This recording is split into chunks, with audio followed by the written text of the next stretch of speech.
तो hello guys, तो कैसे आप सब। 1 2 3 यूनिट तो आपके हो गए हैं समाप्त। अब हम पढ़ते हैं आपका यूनिट नंबर 4 के ऊपर। यूनिट नंबर 4 रहने वाला आपका प्राइसिंग के ऊपर। द प्राइसिंग डिसीजन क्या होता है? The term price denote the money value of the product. It represent the amount of a money which the product is being exchange. उसको हम बोलते हैं आपका प्राइस। ठीक है, तो सिग्निफिकेंस ऑफ प्राइस क्या होता है? डिटरमाइन करता है फर्म की सक्सेस। ठीक है, importance in save influence the customer needs and want accept. तो प्राइसिंग स्ट्रेटजी क्या होती है? पहला आता है skim the cream price. Skim the cream price क्या होता है? This strategy involve. देखो, प्राइसिंग स्ट्रैटेजी के बारे में बात करो, बहुत जरूरी क्वेश्चन है, यहाँ आता है पेपर में। द प्राइसिंग क्या होता है? It is a strategy employed during the introductory stages. Into जब प्रोडक्ट हम मार्केट में लॉन्च करते हैं तब इस प्राइस को हम लेते हैं।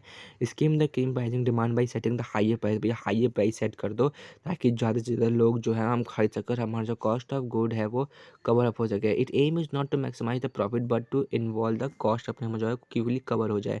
तो प्रेजेंटेशन प्राइसिंग क्या होता है? Presentation pricing is the opposite of scheme the king pricing. इसमें क्या करता है? प्राइसेस को लो सेट करते हो, यानी आप मार्केट में जब आप प्राइस करोगे तो लो करोगे ताकि ज़्यादा से ज़्यादा लोग आके प्रोडक्ट को एक्सेप्ट करे। यानी कि जैसे सर्फ रुपये है, जो सर्फ है वो सर्फ जो है वो 70 रुपये का आ रहा है, तो आप क्या करोगे ना, उस 70 रुपये के सर्फ को आप क्या करोगे? आप 55 या 60 में बेचोगे ताकि लोग घड़ी और या फिर दूसरे प्रोडक्ट से आप शिफ्ट होकर आपके प्रोडक्ट को चूज़ करें। ठीक है, उसकी क्वालिटी अच्छी है, लोग ज़्यादा जल्दी जल्दी कन्विंस हो जाएंगे और ज़्यादा से ज़्यादा आप मार्केट आप कैप्चर कर लोगे जल्दी जल्दी।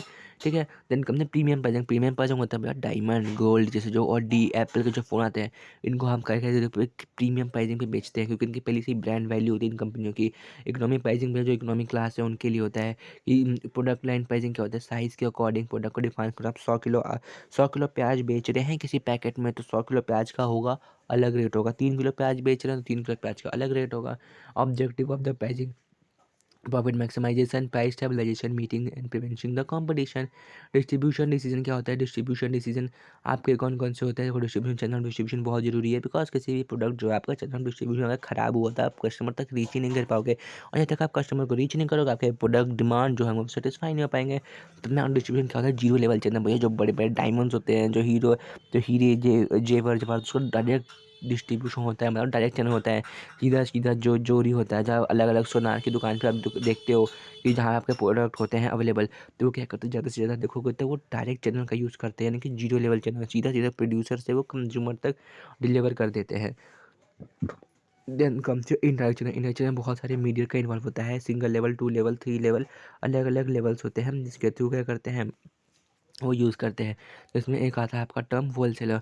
होलसेलर कौन होता है? Wholesaler are the merchant who buy the product from the producer in wholesale में खरीदता है और उसको बेच देता है। किसको? कस्टमर, रिटेलर को भी बेचता है, कस्टमर को भी बेच देता है।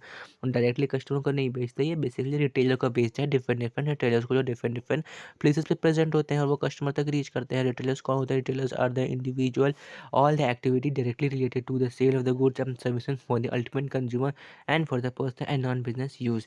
उसको लोग बोलते हैं रिटेलर। ठीक है, मार्केट लॉजिस्टिक क्या होता है? It refers to the complete process of bringing the raw material and a component part into the organisation and moving to a next is MWIP। Organisation complete process होता है किसी भी product के बनने से लेकर, रॉ मटेरियल से लेकर उसके फाइनल प्रोडक्ट तक बनने तक, उसको बोलते हैं मार्केट लॉजिस्टिक।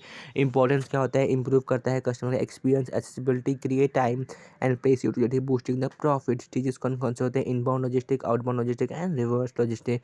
ये component of logistic very very important. Component of logistic क्या होता है? आपका ऑर्डर प्रोसेसिंग होता है, ट्रांसपोर्टेशन होता है, storage and warehousing, inventory control and information monitoring होता है आपका। ठीक है, तो ये कुछ आपके इंपॉर्टेंट टर्म्स रहने वाले हैं। डिस्काउंट, डिस्काउंट के 3 तरीके का डिस्काउंट होता है भैया। ये भी क्वेश्चन में आता है पेपर में, दिमाग ही नहीं चलता है कि डिस्काउंट तो सब खा लेते हैं लेकिन डिस्काउंट को पता नहीं होता कितने तरीके के होते हैं।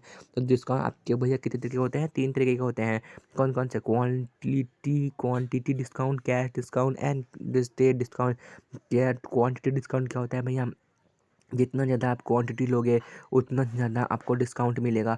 इसी को बोलते हैं क्वांटिटी डिस्काउंट। क्या डिस्काउंट क्या होता है भैया? क्या डिस्काउंट क्या होता है कि कैश पेमेंट के टाइम पे आपको डिस्काउंट देते हैं, उसको बोलते हैं क्या डिस्काउंट।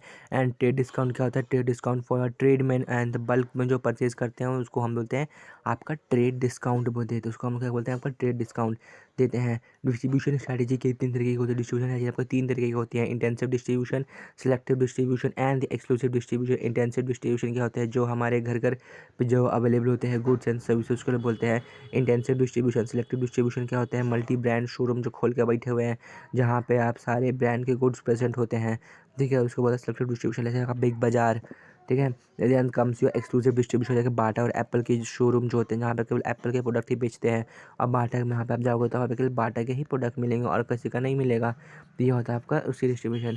ठीक है। होल सेलर और बायर का मैं आपको डिफाइन करता हूँ। देखो इन दोनों में ना डिफरेंस आ जाता है, डिफरेंस। तो आप इसको ध्यान से करो ना कि होल सेलर क्या होता है। होल सेलर द मर्चेंट और middle man who sell in the large quantity. Retailer क्या होता है, retailer are the all the person who involves selling the good in a small quantity। Function क्या होता है, buyer assembling, storage, transportation, risk taker, finance credit and promotion. ये आपको रट लो भैया, मैं बोल रहा हूँ रट लो। और मेरे पढ़ाने का तरीका अच्छा लगे तो प्लीज़ लाइक और कमेंट बताना कि मेरे पढ़ाने का ये तरीका कैसा लग रहा है आपको। ठीक है, इसको आप याद कर लो अच्छे से। ठीक है, इससे मुझे पता है पेपर के बाद कोई मतलब नहीं है आपका इस सब्जेक्ट से। ठीक है, तब इसे याद करो अच्छे से। ये आपको टॉपिक रहने वाले हैं। Thank you for watching.